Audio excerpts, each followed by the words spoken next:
새로 만들어지는 가래들은 결국 다 밖으로 뱉어내야 하는 거죠. 기침을 많이 하면 됩니다. 가래를 폐 안에서 끌어올려줘야 되는데 만약에 진하고 끈적끈적한 가래들이 이 폐 안에 들러붙어 있으면 얘네가 기침을 해도 잘 안 올라오거든요.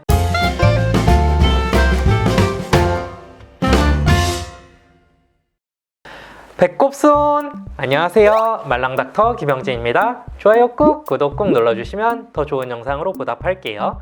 지난 영상에서 소화 폐렴에 대한 얘기를 드렸는데요. 이해는 좀 되시던가요?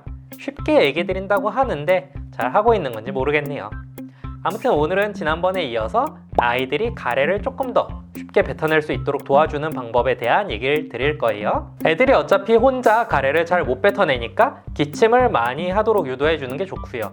수액을 맞고 있으면 가래가 좀 물켜지면서 기침할 때 가래가 좀 더 쉽게 빠져나올 수 있긴 하지만 그래 이거 맞고 있으니까 금방 좋아지겠지 하고 기침을 너무 심하게 하고 있는 아이들을 쳐다만 보기에는 엄마 아빠 마음이 항상 너무 안타깝죠. 그러면 어떤 방법으로 우리 아이를 도와줄 수 있나? 이번에 있는 아이들 뿐 아니라 집에서도 해볼 수 있는 방법 몇 가지를 보여드릴게요. 첫 번째는 가슴 타법입니다. 쉽게 말해 아이 가슴을 두드려서 그 충격으로 아이 기관지에 붙어있는 가래를 떨어뜨리겠다 하는 건데요. 손을 이렇게 말아서 아이 등을 두드려 주세요. 손바닥으로 치면 그냥 등짝 스매싱이죠. 아파요. 다만 그냥 등을 두드리는 것도 도움이 되긴 하지만 체위 배액술이라는 걸 같이 해주면 효과가 배가 된답니다. 지난번 영상에서 폐가 조각조각 나 있다고 얘기 드렸잖아요. 그리고 그 조각난 폐 사이로 기관지가 뻗어 있고 결국 폐 안에 있는 가래도 이 기관지라는 길을 따라서 나와야 하는데 그러려면 이 기관지의 코어 쪽으로 일단 나오게 만들어줘야겠죠. 폐렴이 아래쪽에 생겨있다 치면 앉은 채로 두드리면 그대로 아래쪽에 쌓이겠지만 아이를 머리보다 다리가 위쪽에 오도록 눕혀놓고 두드리면 좀 더 쉽게 이 가운데로 모을 수가 있겠죠. 이렇게 폐렴이 어느 위치에 생겼냐에 따라서 앞을 두드려야 되냐, 뒤를 두드려야 되냐, 아이를 앉혀놓고 두드려야 되냐, 눕혀놓고 두드려야 되냐 이런 것들이 조금씩 달라지는데요.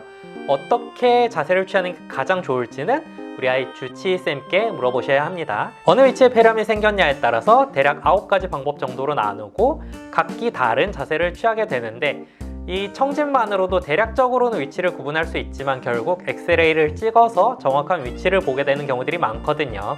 근데 한참 이렇게 아이 등을 통통통통 두드리고 있다 보면은 팔이 좀 아파요.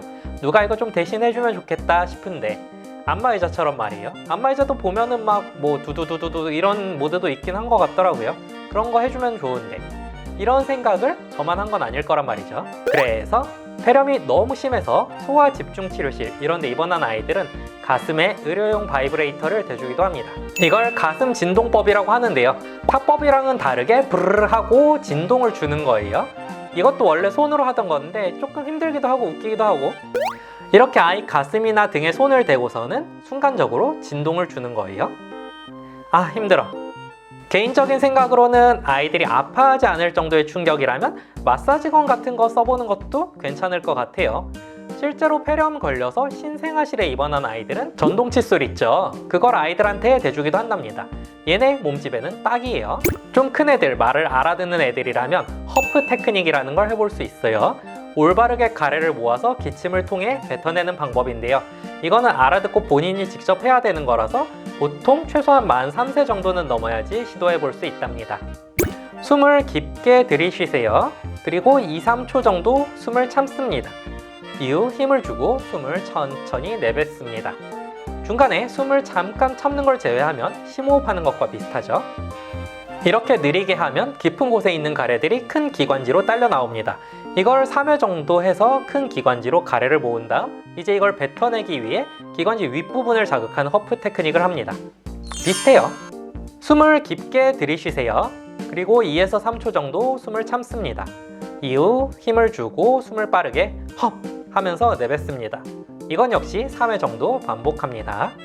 애들이 어려워하면 빠르게 헙 하는 것만 3회 정도 반복하셔도 괜찮아요. 감기 걸려서 가래 있을 때 숨 깊게 들이셨다가 내셨다 하면 한 번씩 갑자기 기침이 나오잖아요. 그런 거예요. 목이나 기도에 부담을 주지 않고 올바르게 가래를 뱉어내는 방법입니다. 오늘 제가 준비한 영상은 여기까지예요. 좀 도움이 되셨길 바라며 다음에 다시 만나요. 감사합니다.